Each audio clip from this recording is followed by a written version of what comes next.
Musical icon and pop star legend Prince died yesterday in his Paisley Park home. He was 57 years old. The 7-time Grammy Award winner was said to have been ill and previously canceled 2 shows over concerns about his health.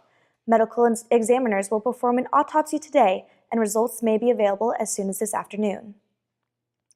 Gun control has been a national topic for the past few years. It has also become a hot-button issue in Eugene. Arabelle Adler reports. Today on Oregon News, find out the results of yesterday's Indiana primary and see how the Blazers did last night. This and more coming up.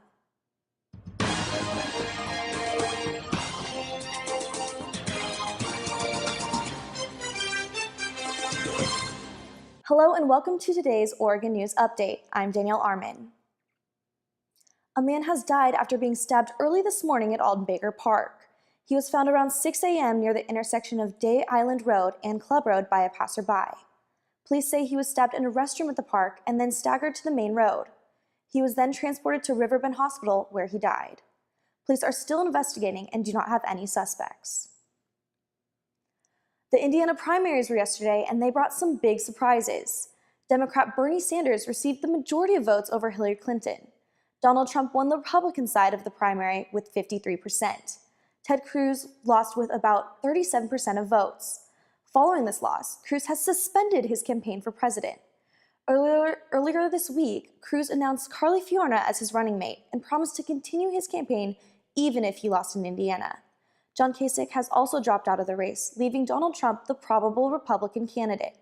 Despite Cruz and Kasich dropping out of the election, Donald Trump is expected to hold a political rally in Eugene this coming Friday. Trump's visit comes just over a week after Democratic candidate Bernie Sanders came to town. The event will most likely take place in the Lane Event Center around 7 p.m. He may also hold a rally in Portland on Saturday. Coming up, University of Oregon receives a recognition. We'll recap Oregon softball and see what weather has in store for us this weekend. Parks and natural areas owned by the City of Eugene go smoke-free today. The education period will last 3 months so that citizens can learn about the rules before officials start enforcing the ban with citations. Eugene joins other Lane County cities such as Cottage Grove and Veneta that have imposed smoking bans in the last year. College is expensive. At the University of Oregon, it runs an in-state student an average of about $40,000 in tuition and another $20,000 in books and room and board. On top of all that, there's a cost of graduating. Audrey Roberts reports. The University of Oregon is one of the top 50 best universities in the country for LGBTQ students. CollegeChoice.net recognized the UO for LGBTQ clubs, gender-inclusive housing and restrooms, and the queer studies minor. The University of Oregon was the only Oregon university to make the list. Let's talk Oregon sports. Oregon softball brought in 2 wins yesterday with a doubleheader against Utah Valley. In Game 1, the Ducks outscored the Wolverines 7-0. Later in the day, the Ducks shut them out again 19-0. The Ducks are now 40-6 overall with a 13-game winning streak. After the second game in the series, Oregon pitcher Sheridan Hawkins won her 101st game, becoming the all-time wins leader in school history. The Ducks head down south this weekend to UC Berkeley for a 3-game series. If you turn on your TV to The Price is Right, you might just see one of your fellow Ducks, Samantha Williamson. From the time she started watching The Price is Right in elementary school with her mom, Samantha never thought she would be on the show. She and her friends took a trip to Los Angeles for spring break, and she convinced them that this was the show to get on the waitlist for. Samantha says she had the feeling that they might choose her because of the many questions they asked her on her way in, and because she had extended knowledge on the show and its contestants.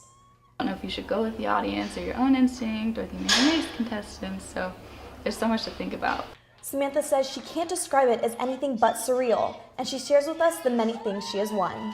So I won an espresso machine first for guessing the price close enough in the contestants row, and then I won a trip to Peru and China, both for 2. Well, Samantha, if you need a travel buddy, let me know. For more information regarding marijuana in Oregon, visit oregon.gov. If you're not subscribed already, it may be time to sign up for Netflix. The company announced it's raising its prices for new customers within the next few months. The company will increase its monthly fee by $1 or $2.